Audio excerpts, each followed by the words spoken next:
and welcome to the Pathfinder Outdoor Kitchen. I'm Matt Mercer, instructor for the Pathfinder School and the founder of the Black Hat Bushcraft channel right here on YouTube. And this afternoon I'm out doing a little maintenance on my trap line. We came out and checked some traps earlier today. And while I was out, I figured I'd go ahead and bring along some food to cook up a delicious lunch. Anytime I come out to prepare a recipe for Pathfinder Outdoor Kitchen, I get excited because number one, I get to enjoy a new recipe, a delicious meal right here in my favorite place in the woods. But also it means that one of our subscribers is going to be getting some free Pathfinder cooking gear. And I'm always excited to share a new recipe, and I'm always excited to announce a new winner. So with that said, today's recipe was submitted to us by Randy Branch. Congratulations, Randy. You'll be receiving a prize package from Self-Reliance Outfitters with all of the Pathfinder cooking gear that I used for this recipe today. Let's take a quick look at today's recipe.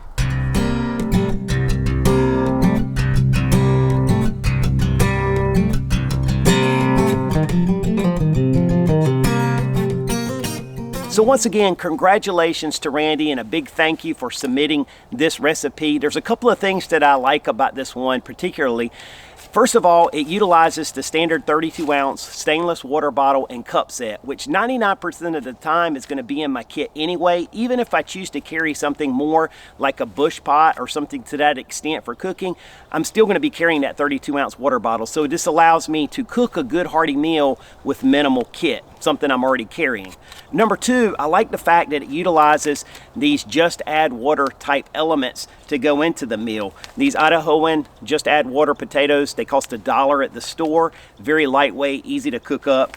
This foil pouch chicken is already cooked, so it makes it quick and easy to cook up a hearty meal. Gravy mix, just add water. The only thing that's a little bit bulky in this one is the can of corn, although you could go with dehydrated veggies if you wanted to. And this is a flexible meal in that you can utilize a lot of different ingredients that you choose to add based on your taste. So I like the ingredients, easy to pack, easy to make a nice hearty meal on the trail. So today I'm going to try to turn a negative into a positive, and that is recently we had a fire ban enacted on our area. We have had very little rain here in the south this year, and we're very dry. And so in the interest of safety, I'm going to avoid making fires right now. But the positive in that is it presents me an opportunity to utilize this Pathfinder alcohol stove. And I haven't used that in an episode of Pathfinder Outdoor Kitchen yet, so this is a good opportunity. This is a very familiar design. We just have here our regulator. So you can open this up or close it to reduce the amount of heat, or open it up to allow more heat to come out from the burner. Of course, you don't have to use this a simmer ring. You can just use the stove wide open, which I'll use today. When you open this up, this is a rubber sealed gasket here so your fuel don't leak out. And then you just have your port where you fill the stove. And these are the little jets that once the fuel starts to vaporize, this is where your flame comes out. Also with this stove, you get a little stainless steel stove stand and windscreen. It kind of serves a little bit as a windscreen, but it really works well. It's kind of spring into the rim of this thing, kind of spring fits, and it allows you to set your pot or cup up top. So I'm going to utilize that today to hold my Pathfinder cup. With this stove, a little tip, when you go to ignite it, one of the things I'll do is I'll take my fuel bottle once the stove is full, and I'll pour a little bit of alcohol around this rim right here. And when I light it, I will light that alcohol just with a lighter like this, and that'll heat the stove up enough that it'll start to vaporize the fuel and feed the jets. So just a tip, if you haven't worked with this one before, it's a really good idea to put that fuel around the edge. Again, once you filled your stove, and then that gives you an easy spot to light from, and that will get the stove going. I actually have not fueled this stove yet, so I'm going to do that now, and we'll get this thing lit up. And just have my fuel bottle here.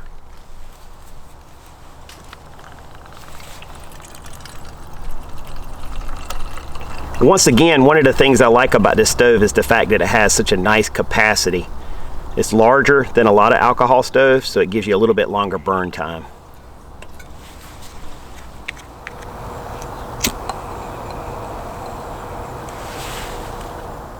So it's hard to see, but that stove is actually burning right now.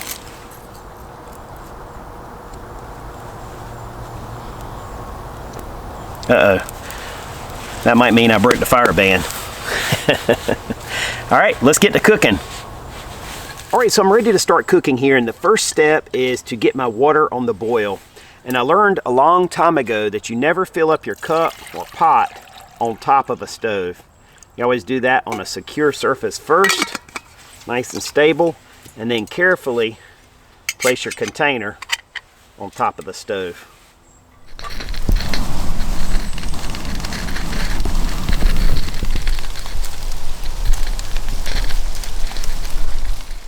So the can opener on my Swiss Champ has become an MVP here on the Pathfinder Outdoor Kitchen.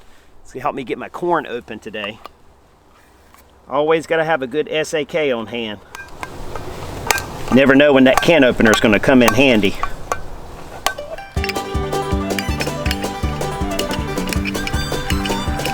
So I'm gonna just leave this top like this. When the time comes, it'll be easy to strain off this corn and then just pry this open to pour it out. We'll set this aside until it's time.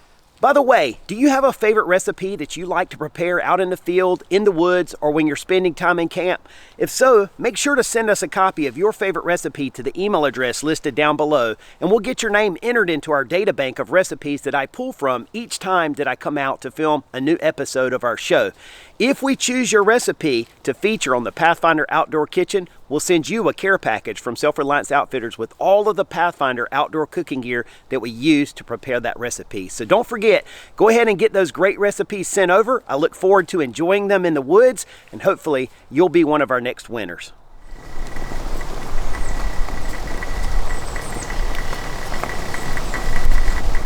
All right, so now that our water started to boil, we're ready to mix up these potatoes. That's step one. So I'm gonna just open these up, and I'm gonna eyeball this. If you were cooking for multiple people, you could obviously add more. But since it's just me, I'm gonna use about half this pack.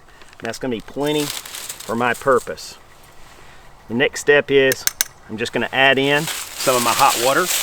Now as I add in this hot water, I'm just eyeballing that. I'm gonna make sure that I don't add too much, because I don't want these potatoes to get soupy. Probably just a little more. All right, so that's looking pretty good right there. And what I'm gonna do, of course, is sample them. And I'm gonna take my stainless plate here and just set on top of that bowl. And with that, it'll help retain some of the heat. So at this point, I'm gonna go ahead and add my gravy mix in with this. I just add the whole pack in there. I'm gonna mix that up good. Now I'm gonna go ahead and add in my chicken pack. And this is actually applewood smoked chicken. You can see the stuff's just kind of diced up in there.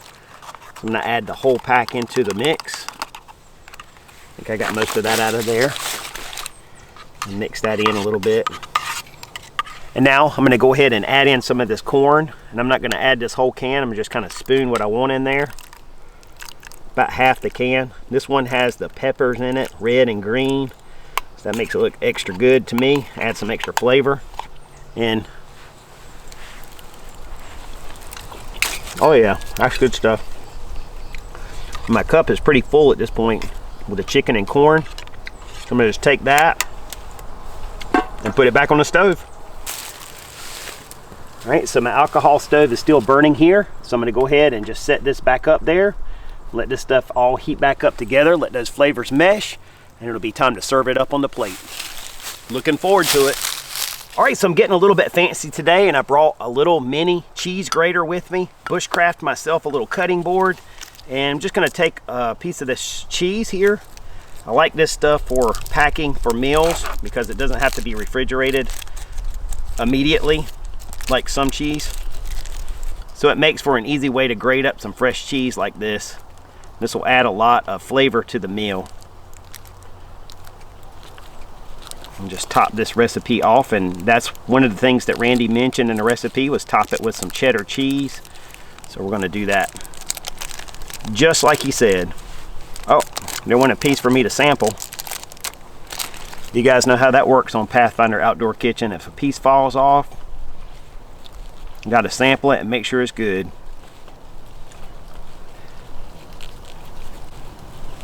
It's looking pretty good right there.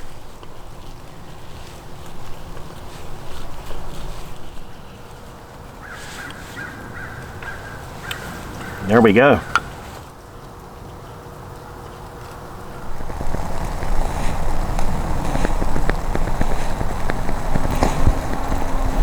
All right, so let's take a quick look and see where we are. Oh yeah, that stuff's starting to bubble up really nice there. This is gonna be a delicious hot meal on a cold day, and that always sits well with me. I think we're ready to serve this up. All right, so here's my cup with my chicken mixture, and here's my mashed potatoes, where you can see all that condensation there on the plate. What I'm gonna do is take the potatoes and just lay those out on the plate here. Now Randy, in his recipe, called for just serving this all up in the bowl, but the bowl seems a little small to me, so I'm just going to spread this stuff out on my plate since I have it. I actually used the Pathfinder bowl and plate way more than I ever thought that I would. I really love those two containers. Now we have our chicken and gravy here. What I'm going to do is just kind of serve some of the chicken and corn and everything here on the mashed potatoes.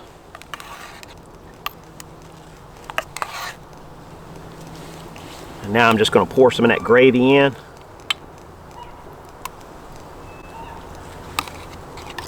And that looks like a delicious hot meal on a cold day.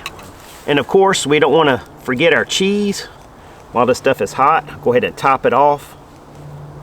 Always room for a little cheese. Now, of course, to top this off, I have a little bit of black pepper. I always got to add a little pepper on top. And my secret ingredient is some sweet and smoky spice, which comes from McCormick. Love this stuff. It adds something to every meal. All right, so here we are for the formal presentation. Oh man, mashed potatoes, gravy, diced chicken, corn, cheese, and all that spice. You guys know this is gonna be a good one. A hot meal for a cold day. Yeah, man. All right, so here we go, a finished meal. I'm always excited when I finish up and it's time to eat. It's the best part. Of course, gotta give thanks as always. All right, let's eat. Give it the old taste test. That is really good. Of course, hot mashed potatoes and gravy by itself would be good. When you add in all this other stuff, that just takes it over to the top. And I like corn, but I don't eat it a lot regularly. But it really adds something to this dish. It's got a little bit of sweetness mixed in with the smokiness from the chicken, which already had a smoke flavor in it. And then, of course, we got the potatoes. Just, it all blends together well.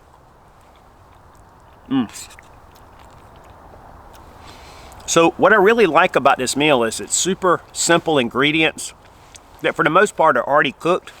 All you have to do is boil water and then heat everything back up and just mix it together. I also like about this meal that it's very flexible. So if you wanted to use something other than corn or in addition to corn, you could add a lot of different things in with this.